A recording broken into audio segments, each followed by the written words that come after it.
Hey, what's up, everybody? It's your girl JoJo, and I'm here with the review for Put a Ring on It, Season 3, Episode 3. I was drinking my lemonade, excuse me.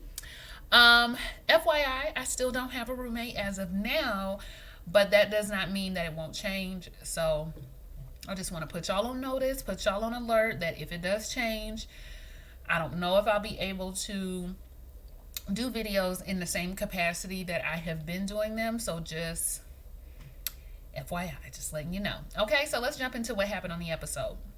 So we get our new couple, and I'm gonna do my best to call her Tamika, even though I know her as Gabby from Between Women. And if you have not gone over to the Between Women TV channel on YouTube, you are making a big mistake. You need to go over there and you need to watch season 1 and season 2 and season 3. I think they got 3 of Between Women. It used to be my show years and years and years ago. Bondi Blue put me on. And it's a little slow, okay? Anytime, if you're a YouTube aficionado and you watch shows on YouTube, everybody knows the first season is always rough. You know, you're trying to get the acting together, the lighting, the lines. So the first couple of episodes is a little rough, but the camera quality and the mic get better and everything just starts getting better. So give them a chance, and you will see some, flip phones or something, because this was a long time ago. But it is a show worth watching, and Gabby was acting her behind off on there, because not only do I call her Gabby, but I could not stand her. That's how good of an actress she was. So y'all head on over there to Between Women TV, okay? A little plug for y'all. Now, Tamika and Vince are the new couple, and the holdup in their getting married is her. Vince is ready to marry her, but she has trust issues based on different things that have gone on in their relationship. I feel like she's going to reveal more as we go along, but for right now, what we know is that Vince was carrying on a relationship at the same time he was entering into a relationship with her. Now, at first, I thought Vince was guilty of what I call entertaining. And entertaining is when you're LOLing in your text messages, when you're with somebody and it's not really that serious. It's the beginning of your new relationship, so you still cutting off situations and things that you was dealing with before you got into a relationship, but you still a little inappropriate. That does happen. I don't do that, but it does happen. So I thought that's what he was guilty of, but it sounds like he was in a relationship with this girl. He was telling this girl he loved her. He even at one point had flew over there, got flued out and was over there with her family instead of cutting off the relationship with her. And if you can do that to somebody and you lied about it, then I got a trust problem with you. That's how she feel.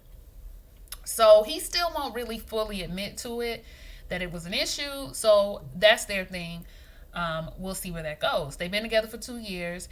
And do y'all know Shay had the nerve to sit over there and say, well, their problems sound like they're worse. And I said, shut up. Shut your mouth.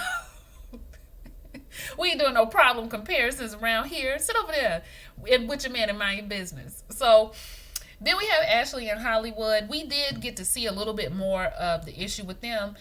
And it's kind of what I thought. What I said last week, it seems like Hollywood is so quick to just jump to, well, I can go and I can leave. It's always extremes with him. It's never really like, it feels like if you say one thing to him, he will go to a totally different area. And it's hard to talk to somebody who will do that.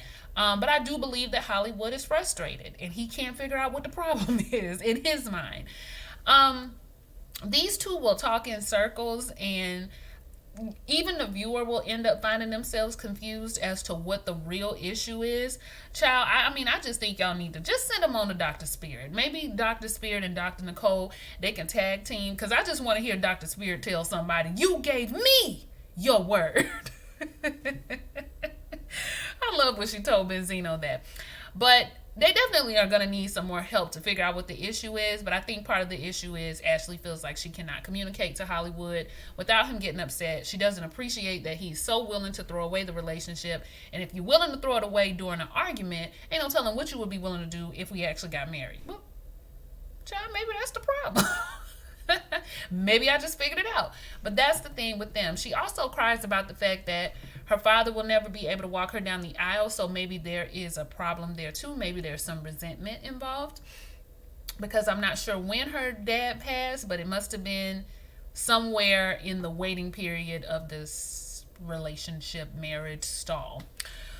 Okay, so now it's time to go on dates again.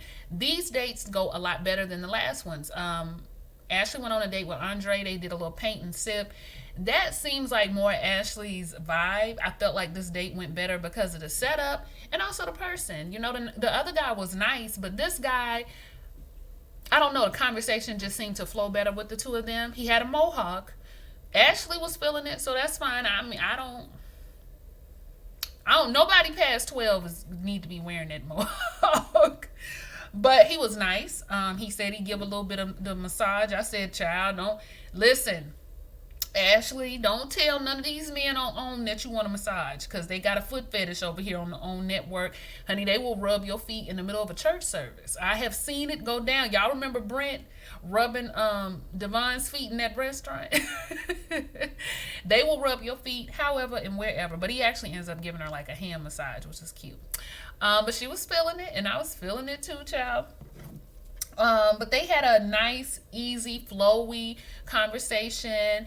She likes that he is an assured man, and I like an assured man as well. He was sure of himself, and he knew where he was going, and she liked that about him. So another thing we're seeing with Ashley is she likes somebody who knows what they want in the future, and they're solid on that. Okay, I think that's important to her as well. They're sure of what they want to do. Surety. Is that a word? Yes, it is. Surety. Surety. All right, so that was her date. Shay goes on a date to the bowling alley, which is, I've been to this bowling alley before, and it's like a club. Okay, they must have went during the day. So they're at the bowling alley, and I think the guy's name is Peyton. He's tall, so that's a plus. The conversation seemed to flow better for her with him as well. I was a little alarmed when Shay said that pretty much Michael was the only holdup. There was nothing wrong. Because she's perfect and she didn't do anything wrong, and I was just like, I feel like she's playing with us at this point because she knows that there actually is something a little wrong. She don't bring that up with Peyton, though. Okay, she ain't gonna bring that up. How she was running. Okay, all right. She ain't gonna bring that up to Peyton. But Peyton is feeling her. He likes her. He says she got a nice little vibe about her. She's beautiful. He says that he would. It seems like he is interested in knowing more about her and getting to see her and getting to know her and see her again. So I think that maybe there might be a second date on the table with Peyton and Shay. The ladies meet up later with Tamika. I'm trying not to call her Gabby. Meet up later with Tamika so they can tell her what to expect when it comes to Dr. Nicole in the process. All of the ladies look beautiful, by the way. But they're just saying that Dr. Nicole is going to pull a lot out of you. These dates are going to be difficult. And again, I don't know who signed off on this being a good idea, that you go see other people to make your relationship stronger. I still don't get the logic. I don't get the logic, but it's what the OWN network is going to do. So, of course, Tamika Gabby is a little nervous because she already has trust issues. She already feels like Vince doesn't cop to some of the things that he has done. And so she doesn't know how she's going to feel about him going on these dates, or herself going on these dates, right? Because she hasn't dated anybody in quite some time. Ashley tells Shay, you know what, Ashley my girl, but Shay's my girl, but I do think she was wrong for running out on somebody so many times. You know, she says it in her confessionals, though. But did she say it to her face, too? I think she might have said it. Yeah, I think she did. I think she did say it. So she felt some type of way about that, and she could kind of understand. So they just are trading stories about what's going to happen and what they've been through. Again, Tamika does go on her date, but before that, she did have a conversation with Vince about just being nervous about the whole situation and the whole process. And he's nervous too. Shoot, you going out with somebody else, I don't know if you might jump ship. But she's not going to do so. Because first of all, the guy that they paired her up with was so not her type. She didn't even have to tell me. He's not. He's a businessman. He's very boisterous, country. And he would have worked well for him. Like somebody, maybe even somebody, I don't know. Because he was telling a bunch of jokes. And the jokes weren't good. And I don't know. It's like he was... he reminded me of one of my cousins at a reunion. So...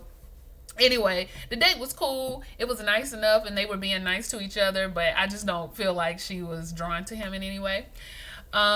He goes on a date though with another girl. We don't get to see the full date, but we do get to see the awkwardness of the initial meeting of the full date.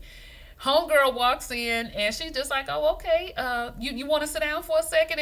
And Gabby Tamiko over there like, no, ain't no sitting down." And the girl was like, "Oh, excuse me." So, well, I guess we can go ahead and go. So she gets her stuff and they're about to leave and she starts crying. Now, y'all, it's not funny, but I was just like, girl, how you gonna sign up for? First of all, I don't think I'd be at home if my person was going on a date. I'd just leave because I don't want to see that. But for her to be sitting there, she just like, bye. Vince is like, "You good? Bye. Bye." So he leaves to go on this date, and we'll figure out how it went next week. But girl is on the couch boohooing because she is that uncomfortable with the whole thing. And I ain't gonna say that they acting, but I just know that Gabby is an actress, and I'm gonna just leave it at that. Tamika Gabby. Anyway, y'all, that was the major things that happened on the show. I'm trying to think of what else. Lastly, we do get to see Hollywood and Ashley have a counseling session with Dr. Nicole. Ashley is really trying to express to him how fearful she is of entering into this marriage with him because everything that was supposed to be happy around the occasion, he ruined it for her because he wasn't ready. Did he call it off on social media? Like, was it public, the call off? Has she already got the dress? Like, how down to the nitty gritty was it? Because she said that it was embarrassing, that it took all the happiness away from it. So this is, to me, a little bit more serious than I feel like we were originally, led to believe. I think they might have been closer even to the date than I thought. Like, how close were we to this wedding day that she is feeling like this? So I don't know. I felt bad for them. I really don't know. I don't know. I kind of feel like they're both wasting their time if they're going to continue in this manner. Just my opinion. But she seems to be very, very hurt and very embarrassed still by everything that went on. For those of you out there who know anybody who has had to call their wedding off, can y'all let me know how that went for the other person? If it happened to you, or if you know somebody it happened to, did they get married? Were they able to recover? Because I don't know anybody that has happened to and that they are still together. So neither one, actually. I don't know anybody that's happened to, and I don't think I know of anyone, even a friend who is a friend of a friend that's happened to, and they're still currently together. So y'all let me know. Like, comment, and subscribe, and I will see y'all for the next video.